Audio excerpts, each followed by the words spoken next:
স্বপ্নে কূপ দেখলে কি হয় বা কোয়া দেখলে কি হয় এই বিষয়টা আমাকে অনেক ভাই এবং বোনেরা প্রশ্ন করে থাকেন। হুজুর, আমি কূপে পড়ে যেতে দেখছি বা কূপ ভর্তি পানি দেখেছি। আসুন এক এক করে আমরা বিষয়গুলো বিস্তারিত জেনে নিই। পুরোটা সময় জুড়ে আপনাদের সাথে আছি আমি মৌলানা কাজী আমিন আত্তাফহিম। যখন একজন ব্যক্তি স্বপ্নে একটি কূপ বা কুয়া দেখেন, আমি এই বিষয়টা নিয়ে বিস্তর রিসার্চ করেছি। আর আল্লামা মোহাম্মদ ইবনে সিরিন রহমাতুল্লাহি আলাইহির বিখ্যাত খাবনামা অবলম্বনে রিসার্চ করেছি এবং বিভিন্ন রকম খাবনামা রিসার্চ করে আমি আজ আপনাদের সামনে হাজির হয়েছি। আপনি যদি স্বপ্নে একটা কূপ দেখেন, স্বাভাবিকভাবে একটা কূপ দেখেন, আপনি দুশ্চিন্তা বা উদ্বেগ, উৎকণ্ঠা থেকে আপনি মুক্তি পেতে পারেন। মঙ্গল বৃদ্ধির একটা ইঙ্গিত রয়েছে। যদি কেউ স্বপ্নে দেখেন কূপের পানিটা পান করছেন, তাহলেও বুঝতে হবে সে বিপদ থেকে মুক্তি পাবে। বিভিন্ন রকম সমস্যা, দুশ্চিন্তা, রোগ ব্যাধি থেকেও সে মুক্তি পেতে পারে। সম্মানিত দর্শক ও শ্রোতা, যদি কেউ স্বপ্নে এমনটা দেখে অন্ধকার কূপের ভিতরে পড়ে গেছে বা অন্ধকার কোনো কূপ যদি দেখে, তাহলে কঠিন সংকটের ভিতর দিয়ে তার সময়টা অতিবাহিত হবে। এবং তার বিপদগুলো তার পিছু ছাড়তে চাবে না। সুতরাং কি করতে হবে? অবশ্যই আল্লাহর উপর তাওয়াক্কুল করতে হবে। আল্লাহর উপর তাওয়াক্কুল করে আল্লাহর কাছে দোয়া করতে হবে, আল্লাহ গো তুমি আমাকে সংকট, কঠিন বিপদ, মুসিবতগুলো তুমি দূর করে দাও। আর বেশি, বেশি করে লা ইলাহা ইল্লা আনতা সুবহানাকা ইন্নী কুনতু মিনাজ জালিমিন এটা পড়বেন। সম্মানিত দর্শক ও শ্রোতা, যদি কোনো ছাত্র বা শিক্ষার্থী তালিবুল ইলম তারা যদি একটা কূপ দেখে, তাহলে সে অনেক ভালো মানের একজন ছাত্র হবে বলে আমরা মনে করি এবং সে জীবনে অনেক বড় একটি লক্ষ্য পূরণ করবে ইনশাআল্লাহ। আপনি যদি একটা কূপ যদি এমন দেখেন যে কূপটাতে পানি নেই, পানি শূন্য অবস্থায় আছে, আর্থিক সংকটের মুখোমুখি হওয়ার সম্ভাবনা আছে এবং ওখান থেকে বের হওয়াটা খুব কঠিন। আর যদি দেখেন আপনি একটা কূপ নির্মাণ করেছেন, তাহলে আপনি অভাবীদেরকে সাহায্য করবেন, আপনি একজন দানশীল হবেন এবং আল্লাহ আপনার উপরে রাহমত বরকত দান করবেন। যদি এমন কোনো মানুষ দেখে যে সে অ্যা জেলখানায় বন্দি আছে, এমন কোনো মানুষ যদি দেখে যে কূপ থেকে সে পালানোর চেষ্টা করছে বা পালাইছে, তাহলে কারাগার থেকে সে খুব আ দ্রুত মুক্তি পাবে এবং সে আপনার নির্দোষ প্রমাণ হবে ইনশাআল্লাহ। তাহলে একটি কূপ দেখা এটা সুসংবাদও আছে, নেতিবাচকও আছে। যদি কেউ দেখে, আমরা আগেও বলেছি যে কূপটি যদি শুকানো অবস্থা দেখে, তাহলে আপনার বিভিন্ন রকম প্রবলেম আপনার জীবনে আসতে পারে। তো একজন মহিলা যদি স্বপ্নে কূপ দেখে, তাহলে বুঝতে হবে তার সাথে আনন্দ, সুখ, শান্তি অবস্থায় জীবনযাপন করতে পারে। যদি সে কূপটাকে ভরা অবস্থায় দেখে, পানি দ্বারা অবস্থা দেখে, ভালো অবস্থা দেখে।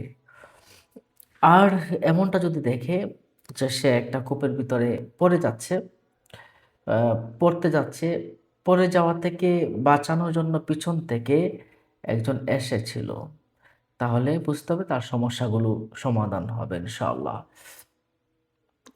এমনিভাবেই আপনি যদি অ্যা বিশুদ্ধ পানি দ্বারা একটা কূপ দেখেন, বিশুদ্ধ পানি দ্বারা একটা কূপ ভর্তি হয়ে আছে, আল্লাহর অনুগ্রহ লাভ করবেন। আর মহিলারা যদি দেখে, তাহলে তার সন্তানাদি হবে এবং ভালো কিছু হবে, মঙ্গলজনক কিছু হবে ইনশাআল্লাহ। নিশ্চয়ই বুঝতে পারছেন।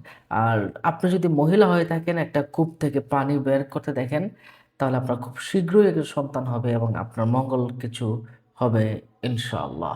সম্মানিত দর্শক ও শ্রোতা, তাহলে একজন মানুষের অ্যা কূপ দেখা, জলে ভরা বা পানিতে ভরা কোনো কূপ দেখা, এটা ভরণ-পোষণ এবং আশীর্বাদের একটা ইঙ্গিত রয়েছে এবং জ্ঞানের উচ্চ স্তরে পৌঁছে যাওয়ার একটা ইঙ্গিত আছে। সম্মানিত দর্শক ও শ্রোতা, আমরা আরো বেশ কিছু বিষয় লিপিবদ্ধ করেছি। আসুন আমরা এই বিষয়টা জেনে নেই। অ্যা একজন পুরুষ যদি কূপ থেকে বেরিয়ে আসা স্বামী-স্ত্রীদের মধ্যে বিচ্ছেদ বা তাদের মধ্যে সংঘর্ষের একটা প্রতীক হতে পারে, কূপের স্বপ্নের অর্থ এমন হতে পারে লোকটি প্রচুর বৈধ অর্থ পাবে। আপনি যদি স্বপ্নে দেখেন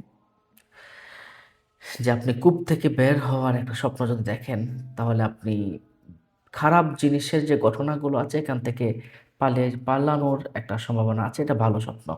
কূপ থেকে বেরিয়ে আসা এটা একটা ভালো স্বপ্ন। মঙ্গলজনক একটা স্বপ্ন বলে আমরা মনে করি। কূপ যদি এবং পূর্ণ পানি দ্বারা একদম ফিল আপ করা থাকে, তাহলে অবশ্যই আপনার এটা একটা ভালো স্বপ্ন। আল্লাহ পাকের নেয়ামত আপনি ভোগ করবেন। জীবন সুন্দর হবে, ভালো হবে। কিন্তু কূপে যদি পানি না থাকে তাহলে জীবন সুন্দর হবে না। অর্থের অভাব, টাকা-পয়সার অভাব, দারিদ্র্য ইত্যাদি লেগে থাকবে। আপনি যদি এমন দেখেন একটা কূপের ভিতরে মৃত ব্যক্তি পড়ে আছে, তাহলে আপনি আপনার দান সদকা করতে হবে এবং আপনার বিভিন্ন রকম পাপ নিশ্চয়ই আপনি করছেন, কোনো একটা পাপ করছেন। এই পাপের জন্য আপনাকে অনুশোচনা করতে হবে। আপনি যদি কূপের নামে পড়তে দেখেন, তাহলে আপনি কূপে যদি নামতে দেখেন তাহলে আপনি আপনার পাপ কাজ জড়িয়ে আছেন, এগুলো থেকে আপনাকে বেরিয়ে আসতে হবে। কিছু সমস্যা হতে পারে, কিছু চিন্তা ভাবনা আপনার ভিতরে আসতে পারে। কূপের মাঝে আপনি পড়ে যেতে যদি দেখেন, তাহলে ক্ষতির সম্মুখীন হবেন। কূপে পড়ে যাওয়া এটা অনেকেরই মৃত্যু বা এই টাইপের কিছু আলামত আছে বা রোগ ব্যাধির কিছু আলামত আছে। কি করবেন? আল্লাহর উপর তাওয়াক্কুল করে আল্লাহর কাছে আপনি বিপদ মুক্তি চাবেন। এবং আপনি যদি এমনটা দেখেন যে আপনি কূপে পড়ে যাচ্ছেন, আপনার ঋণে পড়ে যাওয়ার সম্ভাবনা। কিন্তু যদি কেউ দেখেন আবার কেউ বাঁচাচ্ছে, তাহলে ঋণ পরিশোধ হবে। হ্যাঁ? তাহলে কূপে পড়ে যাওয়া বিচ্ছিন্নতার একটা আলামত। এটা আত্মীয়স্বজন থেকে হতে পারে, বন্ধু-বান্ধবের থেকে হতে পারে, বিভিন্ন রকম প্রবলেমের কারণে হতে পারে। সম্মানিত দর্শক ও শ্রোতা, তো আপনি যদি অ্যা ঘরের ভিতরে একটা কূপ দেখেন, ঘরের ভিতরে একটা কূপ আছে, হালাল অর্থ উপার্জন হবে ইনশাআল্লাহ এবং আপনার রিজিক বেড়ে যাবে এবং আপনার জীবন জীবিকা অনেক সুন্দর হবে। আপনি যদি ঘরের ভিতরে দেখেন একটা সুন্দর একটা কূপ আছে, ঝর্ণা পানি দ্বারা এমন একটা কূপ আছে, তাহলে আপনার স্ত্রীর কারণে আপনার উদারতা, নৈতিকতা এবং ভালো কিছু আপনার হবে ইনশাআল্লাহ। আর ঘোলা জলের কোনো কূপ দেখা মানে হচ্ছে চুরি, জালিয়াতি এবং ঘুষের মতো কাজে আপনার জড়িয়ে পড়ার একটা আলামত রয়েছে। আর যদি জমজমের কূপ দেখেন, জমজমের কূপ বা কুয়া দেখেন, আপনার রোগ মুক্তি হবে এবং খুশির সংবাদ পাবেন। এটা একটা খুবই ভালো স্বপ্ন। সম্মানিত দর্শক ও শ্রোতা, আপনাদের কোনো প্রশ্ন থাকলে আমাদের কমেন্ট বক্সে প্রশ্ন করতে পারেন। ভালো থাকুন, সুস্থ থাকুন। দেখা হবে পরবর্তী ভিডিওতে। আসসালামু আলাইকুম ওয়া রাহমাতুল্লাহি ওয়া বারাকাতুহু।